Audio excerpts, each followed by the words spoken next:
If you ask most people when Rugrats ended, they'll probably tell you sometime during the earlier 2000s, or when Dill was introduced.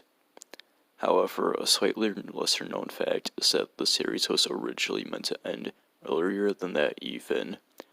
Originally, they didn't want to go more than for a few seasons, but due to the show's immense success, the network pushed for more episodes, and drama just kept increasing behind the scenes during this too, so it's no surprise that some of them just wanted the show to end when it was supposed to, even if it meant creating a potentially more dark, per se, ending. However, what if I told you that they did make the finale? Not only that, but it actually aired on Nickelodeon once, and I ended up seeing it. Allow me to explain. As for the longest time, I thought this was just a fever-induced imagination from me since I was sick and young when this aired. But the more and more I see evidence online and other locations for it, the more I start to believe and want to share the story. It was a Saturday night in 1997, but it could technically be Sunday morning since this began at midnight. It was a Nickelodeon marathon that was meant to air for Rugrats. Nothing was advertised beforehand. However, when it came midnight, instead of doing their regular scheduling program, they had the surprise marathon, and despite no warnings beforehand, there were promos and everything already set for it, and they even said that they would be showing a quote-unquote special new episode during this, and that you would just have to stay tuned to find out. I didn't think much of this sudden change at the time, since I was too young to question much, and again I was sick, so I just thought, oh cool, more Rugrats. A little gift for others suffering from insomnia issues like me. My memory's a bit foggy due to that and how long ago this was, but from what I recall, it was all normal at first. Angelica Breaks Her Leg was the first one to come on. Then, Under Chucky's Bed, it was just some classics, as well as some ones that are more infamous for nightmare feel-inducing scenes. It was like this for the first hour. However, by 1 a.m., it's when things start to get a bit weird. Angelica Breaks Her Leg came on yet again, even though it was just on an hour ago. And when it got to the infamous scene where Stu is making the chocolate pudding at 4 a.m., he talked about how he's lost control of his life like usual. But then he started to get more in depth with it, ranting more and more about it in his deadpan tone to Dee Dee. He then said how he can't take it anymore, and he flattened his hands with the pan, just like how they look like in the Search for Reptar model. He then spun his arms around super fast like a helicopter, and hovered up through the ceiling into the room Angelica was in. He then looked at her and said, "Hasta la vista pudding, Angelica," and fired lasers out of his eyes. Angelica then effortlessly deflected it back at him, blowing him up. She then laughed and went on about something how they underestimate her power, and then she started rising up alongside Cynthia, and eventually flew through the roof, emitting a powerful aura. I always thought this was just from being sick. After that, a normal commercial break aired, and then it went back to what seemed like the next episode, but there was no title card beforehand. I was assuming it was taking place the next morning. The babies were in the living room like usual, but Stu was back somehow, although he was just in the background and didn't say much. The same went for the other characters such as Dee Dee and Grandpa Lou and Spike. Angelica was nowhere to be seen. However, they were talking about how they must find a way to defeat her. I can't quite call what was happening next after this. The audio seemed a bit fuzzy and low quality, just the image in general did. However, I could also realize eventually that during all of this, there seemed to be a low opacity overlay of Cynthia's face during the whole entire shot.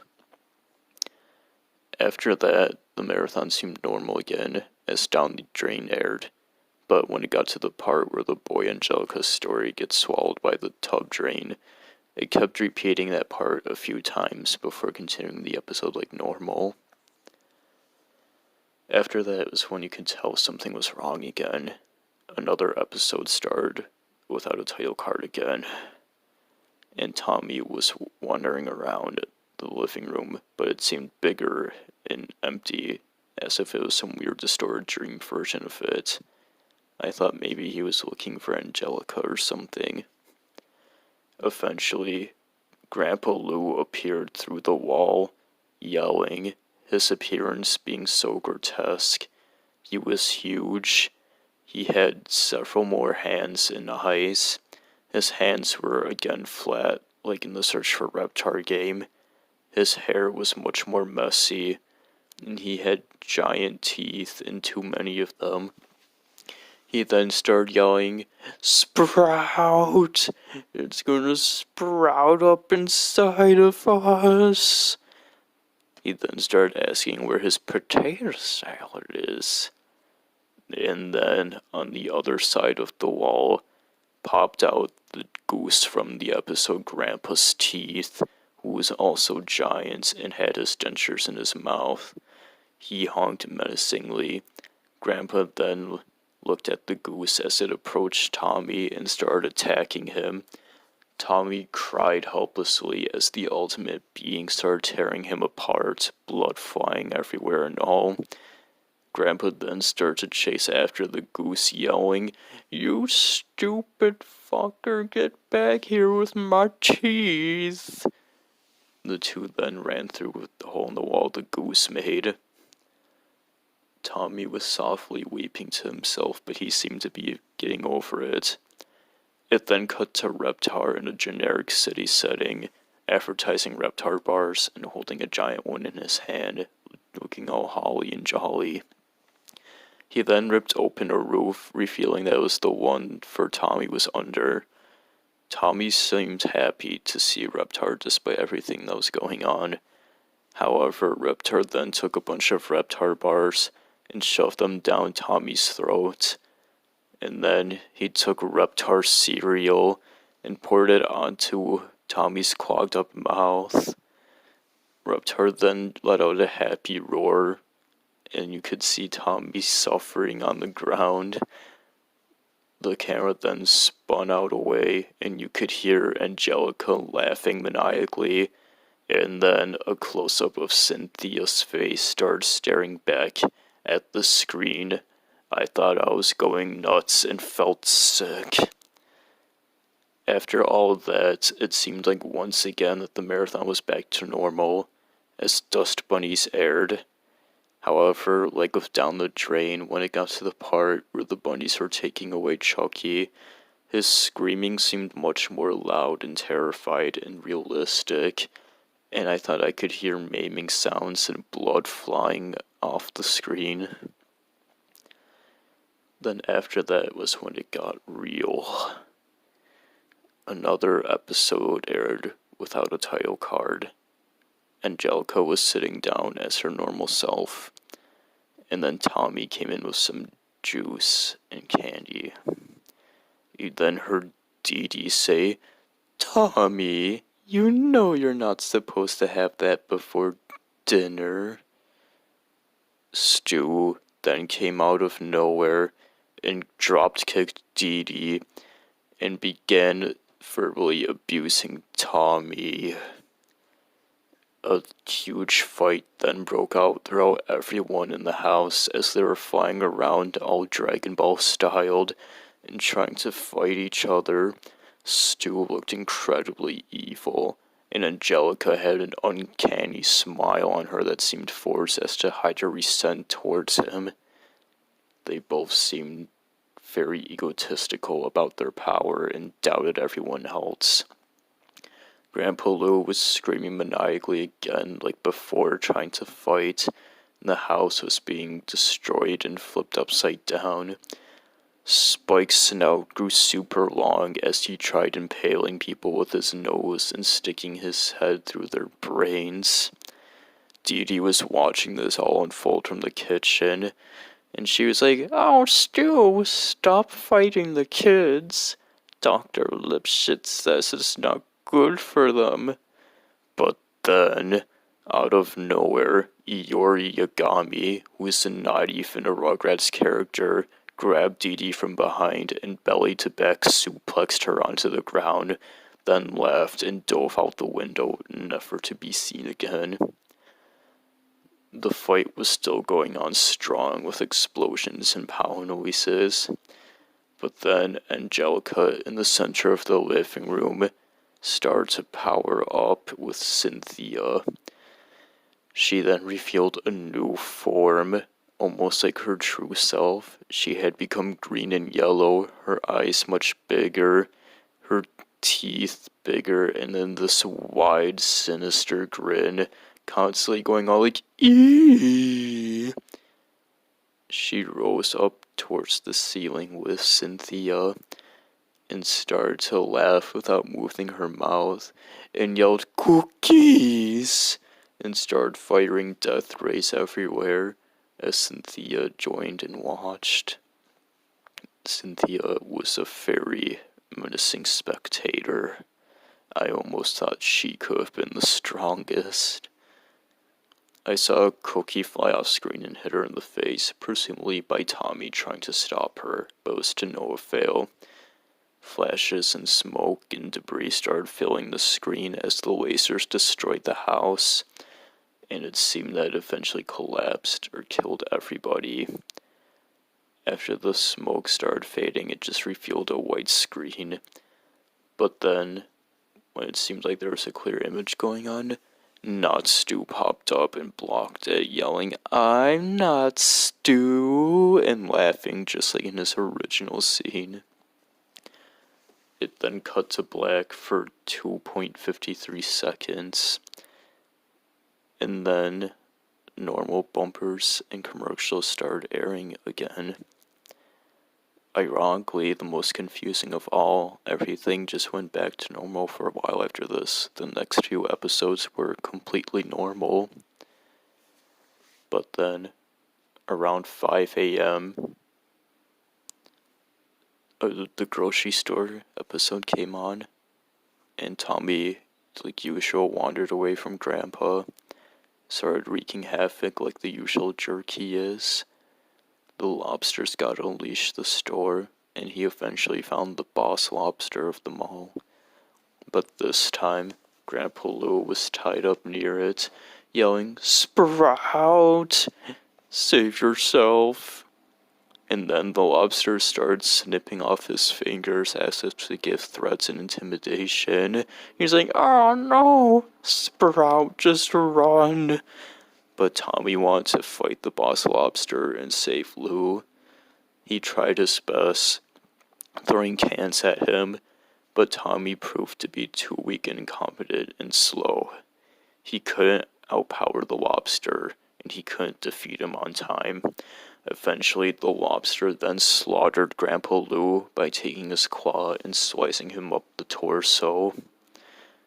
It then faded to a white scene, completely empty, but Tommy being there on his knees and crying, looking down, mourning and grieving over what just happened. This went on for over 5 minutes, and eventually I could hear Angelica and the goose laughing from off screen at him mockingly over his failures. I remember music playing, which in hindsight sounded like Komm Süßer Tod. I would almost feel bad for Tommy, but I could never. After all of that and Tommy not accomplishing his goals, it seemed like the marathon was going to end on another normal note as Voyage of Cynthia came on. The episodes seemed to be going on like normal. Everything seemed okay. The characters over what was happening beforehand, even Angelica, who was no longer in her overpowered form. Spike went down to the sewers to get Cynthia, but I remember as he was going down there more and more, you could see the screen shake and hear a rumbling as if something was happening outside on the surface. And then, when Spike finally got to the end, he emerged out, and the world now seemed like a destroyed landscape, as if something came by and ended it. If it was a fight outside from the other characters, or a bomb, or something else, or what. Grass was still visibly there. It seemed like everything was abandoned, but also destroyed at the same time, as vehicles and such were stuck to the ground. And there was lava and acid and deadly nacho cheese everywhere. I could then hear some cursed music for a while, and it seemed like that Spike got hyper-realistic eyes and bled at me. Ooh. I thought this was going to be the ultimate end, and that there was nothing more. But then I heard an engine rev from off screen and honk. And then, after that, the car that made the sound drove near Spike with flamethrowers attached to the back of it. And it revealed that the driver was the watcher of them all, Cynthia. She then revved the engine and honked the horn once again, as if welcoming Spike to join her. Spike got in on the passenger side, and the two drove off, leaving a trail of flames behind. And that was the end of the marathon. I would like to reiterate that I was sick during this, and that I was young, and this happened a long time ago, so my memory was very fuzzy about this, and I thought it was just something my brain made up for the longest time. So I hid this whole time. But as I looked more and more at stuff, such as Search for Reptar, which has many levels based on classic episodes, albeit distorted versions, it seems as though that the game was left over from this, or the other way around, but it's hinting at us how this all was indeed real, and that the truth is out there somewhere. Not only that, but what ultimately made me want to do this was that I found a storyboard online that's real of Stu being abusive, just like in that earlier episode towards Tommy. It was exactly how I remember seeing it, showing indeed that this is the real story to the end of Rugrats.